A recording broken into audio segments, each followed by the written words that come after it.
तुम हमारी नग्नता पूछते हो कि रत्नत्रय पूछते हो? ध्यान रखना, पूजा किसकी होती है? गुणों की पूजा होती है।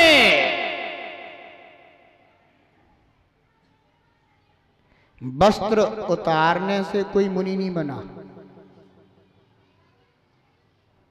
रत्नत्रय को प्रकट करने से मुनि बने। यानी अंतरंग में वो गुण प्रकट हुए। ऐसी जिस आरिका ने अपने संयम को प्रकट किया, सम्यक दर्शन को प्रकट किया, संयम को प्रकट किया, जितनी शक्ति थी उतना प्रकट किया, तभी तो मिला। गुण नहीं होते तो वह गुणस्थान कैसे प्राप्त हो जाता? लेकिन बंधु, अज्ञानी जनों ने क्या कथन करना शुरू कर दिया? आरिकाओं के लिए अर्घ नहीं चढ़ाना चाहिए, अगर अर्घ चढ़ा दोगे तो तुम मिथ्या दृष्टि हो जाओगे। ऐसा कथन विद्वान साधु कुछ करने लगे। वो एक बार बता दें कि कौन से शास्त्र में लिखा है जे कि आरिकाओं को अर्घ चढ़ाने से गुणस्थान मिथ्यात्व का हो जाता है। बंधु, स्वच्छंद प्ररूपणा है। प्राचीन काल में भी आरिकाओं की यही चर्या थी जो आज वर्तमान में चली आ रही है। लेकिन स्वतंत्र मान्यता चलाने के लिए कुछ लोगों ने ऐसे प्रयत्न कर रखे हैं। डर नहीं है कि हम कितना अवर्णवाद करते हैं, भय नहीं है। अहो आश्चर्य, दूसरों को श्रद्धा से भी गिरा रहे हैं। वो खुद तो गिरे सो गिरे, लेकिन दूसरों को भी श्रद्धा से गिराना कि अगर कोई ऐसा आरिका संघ नगर में आ जाए तो उनके लिए चौका मत लगाना। अब बताओ जरा, ये धर्मोपदेश है कि कर्मोपदेश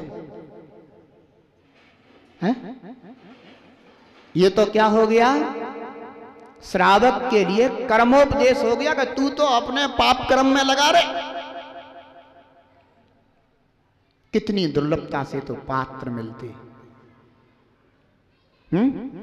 और बड़ी दुर्लभता से पात्र मिले और उस पर भी ऐसे उपदेश कर दिए, नियम दिला दिए, संकल्प दिला दिए। ओहो, जिन श्रावकों की होनहार खराब है उन्हें ऐसे ही खराब होनहार वाले उपदेश प्राप्त होते हैं, और जिन श्रावकों की होनहार अच्छी होती है उन्हें बंधु सम्यक दर्शन में सुदृढ़ करने वाले संस्कार और उपदेश प्राप्त होते हैं। क्योंकि बंधु ये पंचम काल चल रहा है, इस और उसमें भी अवसर्पणी काल चल रहा है। भगवान महावीर के जीव ने भी न जाने कितने पंथ चला दिए बंधु, कितने पंथ चला दिए। अनेकों नाम मिल जाते हैं बंधुओं, मतों के अनेकों नाम मिलते हैं, अनेकों संघों के नाम मिलते हैं। मैं कभी कभी विचार करता हूं, एक जगह हमारे संघ की दीदियां गई दर्शन करने, आशीष लेने। हमने स्वयं जाओ यहां से भर ले, साधु लोग पूछने लगे कहा है तुम्हारे संघ में जो है ना आरिकाओं के लिए अर्घ चढ़ता है क्या? नहीं चढ़ता है। ओ पिच्ची वगैरह रखती हैं क्या अशुद्धि के समय में? तो कब पिच्ची छोड़ देना चाहिए क्या? पिच्ची भगवान है, देवता है, परम परमात्मा है। कौन है पिच्ची? पिच्ची तो संयम का साधन है। नहीं, पिच्ची नहीं रखते हैं। मैं मन में विचार, उन्हें आकर बताया, मैं सोचने लगा कि देखो एक और जो है ना निष्पक्ष संघ की परंपरा का आचरण कराया जा रहा है। एक समय ऐसा था कि जब निष्पक्ष संघ चला कि वे साधु पिच्ची नहीं रखते थे अपने पास में, बस दिगंबर हो जाते थे और बस साधु बन करके चलते थे। तो उस संघ को क्या कहा गया था? निष्पिच्छ संघ। मुझे तो यही लगा कि वर्तमान में थोड़ा थोड़ा सा निष्पिच्छ संघ का आचरण किया जा रहा है और श्रावकों को भी ये बोध दिया जा रहा है कि ऐसे ही को पूजो। बंदो ध्यान रखना, बिना पिच्छी के तो साधु वर्ग 7 कदम से आगे चल नहीं सकता। कहती हम कपड़ा रख लेते हैं, तो कपड़ा तो ब्रह्मचारियां रखती हैं, आरिकाएं नहीं रखती हैं।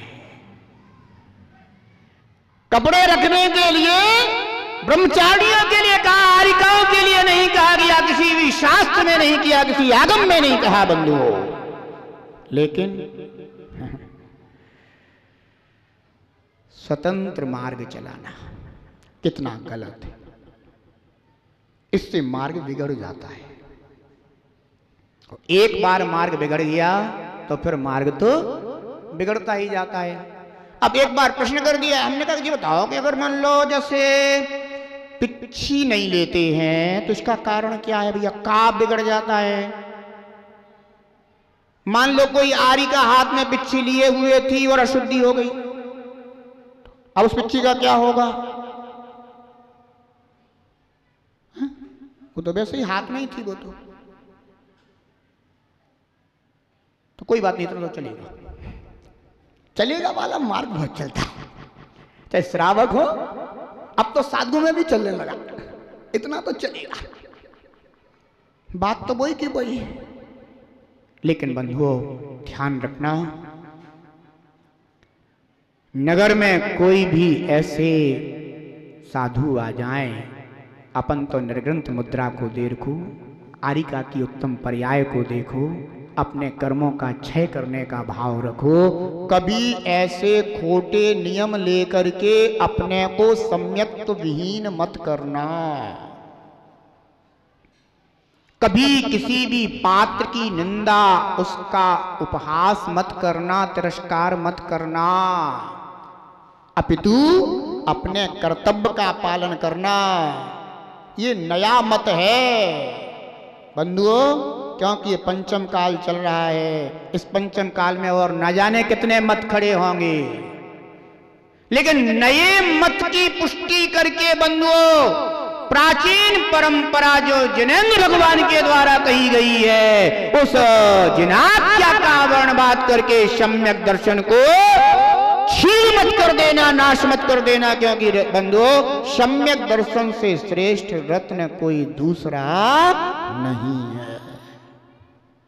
ध्यान रखना बंधुओं, आचार्य भगवान कहते हैं कि अगर कोई दर्शन से गिर रहा हो तो उसे स्थिर कर देना, इसका नाम तुष्टीकरण अंग है। लेकिन अगर कोई सम्यक दर्शन से गिरना तो दूर की बात, बेचारा स्थिर था, उसे और उपदेश की लात मार करके नीचे गिरा दिया। बंधुओं ध्यान रखना, इससे बड़ा पाप कोई दूसरा नहीं हो सकता है। दूसरे को सम्यक्त में स्थिर करो। मैं तो तुमसे इतना ही कहूंगा कि रत्नत्रयधारी मिल जाए, उत्तम पात्र मिल जाए, मध्यम पात्र मिल जाए, और तो और जघन्य साधर्मी भी मिल जाए, तो उसको भी बंधु विनय से ले जा करके तुम अपने सम्यक दर्शन का पालन कर लेना, तुम अपने धर्म का पालन कर लेना, तुम्हारा जीवन सफल हो जाएगा। दर्शनात् चरणात् वापी। कोई दर्शन से गिर रहा हो, सम्यक दर्शन के, किसी को रोग हो जाए, बीमारी हो जाए। आचार्य समदभद्र स्वामी को क्या हो गया था? रोग बीमारी तो हो गई थी। उनके गुरु ने क्या किया? वो तो कह रहे थे हमारी समाधि करा दो। गुरु ने क्या कहा कि नहीं, तुम्हें समय जैसे भी बने इस रोग को ठीक करना है। वो चारित्र से शिथिल हुए कि नहीं हुए? हुए, लेकिन उनकी चारित्र की शिथिलता भी चारित्र को प्राप्त करने के लिए थी। किसके लिए थी? चारित्र को छोड़ने के लिए चारित्र को शिथिल नहीं किया था। उन्होंने चारित्र को शिथिल, पुनः चारित्र को धारण करके कर्मों की निर्जरा करके मोक्ष मार्ग को प्रशस्त करने के लिए किया था। ध्यान रखना बंधुओं। लेकिन कभी चारित्र से गिरने या गिराने की बात मत कर देना। दर्शन में, चारित्र में स्वयं भी स्थिर हो और दूसरों को भी स्थिर करें। सम्यक दृष्टि का यही लक्षण है। साधु जो होते हैं ना, उनका यही धर्म है। और अगर कोई साधु इस धर्म का निर्वाह नहीं करता है तो वह सम्यक दर्शन से रहित है। बंधुओं, कई बार देखा जाता है किसी संघ पर कोई आपत्ति आ जाए, तो दूसरे संघ वाले क्या कहते हैं? हमें का लेना देना, बेजाने उनको काम जाने। ओहो बाहरी धर्मात्मा, तूने क्या सम्यक दर्शन का परिचय दिया? जबकि साधु सच्चा साधु होता तो क्या करता है? क्या करता वो? बंधुओं, रक्षाबंधन की कथा सुनी कि नहीं सुनी? विष्णु कुमार मुनिराज ने क्या किया था? विष्णु कुमार मुनि का संघ था क्या वो? फिर किसका था? अकंपनाचारी का संघ था। विष्णु कुमार मुनिराज कह देते कि हमें क्या लेना देना है, बेशमले सवाल है, वो जाने, हमें क्या करना। नहीं बंधुओं, अगर ये भाव आ गया तत्काल सम्यक दर्शन समाप्त हो गया। और सम्यक दर्शन के समाप्त होते ही ज्ञान और चारित्र भी समाप्त हो गया।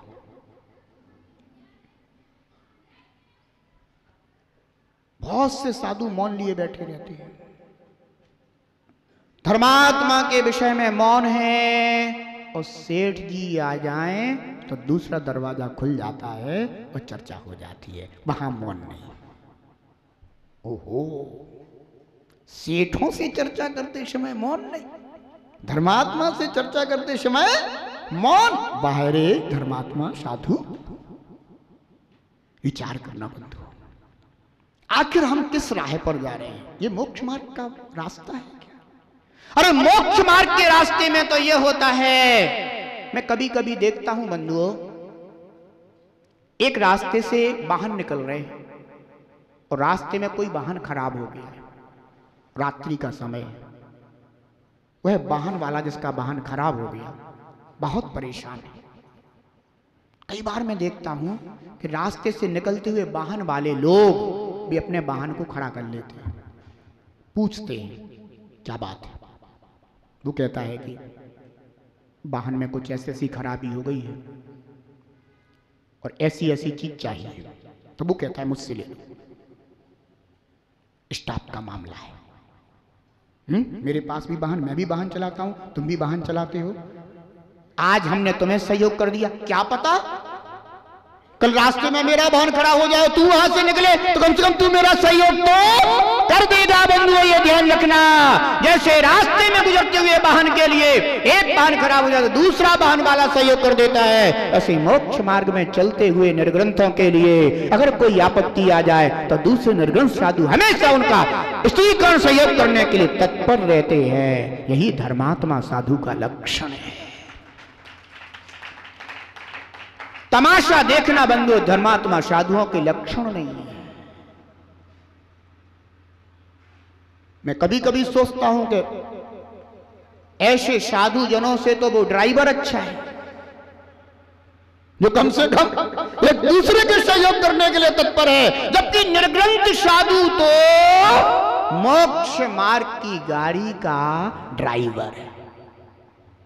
वो तो सबको बुलाता है, सबको बुलाता है कि जितने भी लोग हों आ जाओ आ जाओ आ जाओ। और पता चला कि अगर तुम में स्त्रीकरण नहीं है तो तुम्हारे पास आकर के क्या करेगा वो? ध्यान रखो बंधुओं, हम अपने जीवन में इन 8 अंगों के माध्यम से अपने आप को संभालना सीखें, परिवार को संभालना सीखें, धर्म की रक्षा करना सीखें, धर्मात्मा जनों को, सम्यक दृष्टि जीवों को पुनः धर्म में स्थिर करना सीखें। अगर ये गुण तुम्हारे अंदर आ गया तो बंधु तुम्हारे सम्यक दर्शन में और अधिक चमक आ जाए। और यदि तुमने अपने सम्यक दर्शन का परिचय नहीं दिया तो धरी धरी वस्तु पे धूल चढ़ जाती है। ऐसे तुम्हारा सम्यक्त भी बंधु मलिन हो जाएगा। अवश्य ही अपना समय हो गया, अवश्य ही हम अपने सम्यक्त को निर्मल रखने की कोशिश करेंगे। अपने जीवन में अगर बन सके बंधुओं तो हमेशा धर्म और धर्मात्मा की रक्षा करने के लिए तत्पर रहना, उसे धर्म और धर्मात्मा को स्थिर करने की कोशिश करना। कभी कोई साधर्मी अगर किसी भी कारण से धर्म से चिगने लग जाए तो बंधुओं से सहारा दे करके उसे पुनः धर्म में स्थिर करके प्रसन्न हो लेना, खुश हो लेना, आनंदित हो लेना, रोमांचित हो लेना, लेकिन घबराना मत। रोज हमारी देवेंद्र नगर वालों ने बहुत अच्छी व्यवस्था कर रही है। रोज आते हैं वो, क्योंकि जहां मिलता है वहीं तो आएंगे, हैं? वहीं तो आएंगे। तो बंधुओं कोई बात नहीं, कुछ खा जाएंगे और कुछ पा जाएंगे, हैं? अरे तुमने अपने बच्चे को जब पहली बार स्कूल भेजा था तो कैसे भेजा था? बोलो। कुछ ना कुछ चॉकलेट आदि का प्रलोभन देकर के तो भेजा था कि जा बेटा तू वहां तुझे विद्या मिलेगी, ज्ञान मिलेगा, जा ये चॉकलेट भी ले जा। तुम भी तो अपनी थाली में अष्टद्रव्य की चॉकलेट लगा करके रखते हो, उनको उसकी मां भेज देती है कि जा बेटा गुरुदेव का प्रवचन हो रहा है तो ज्ञान की बातें भी सीखाना और चॉकलेट भी खाना।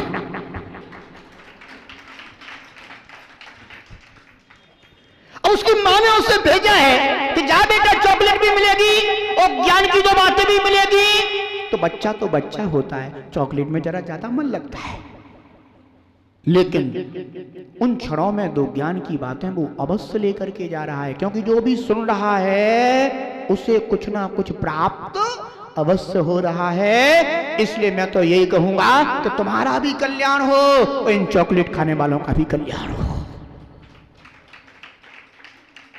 दर्शन चारित्र शिथिल जहां, श्रावक साधु शिथिल वहां। दर्शन चारित्र शिथिल जहां, श्रावक साधु शिथिल वहां। धर्म प्रवीण पुरुष तत्क्षण, करे स्थिति करण वहां। सम्यक्ति इस पथ हो, सम्यक्ति इस पथ, खुद चले चलाए रे।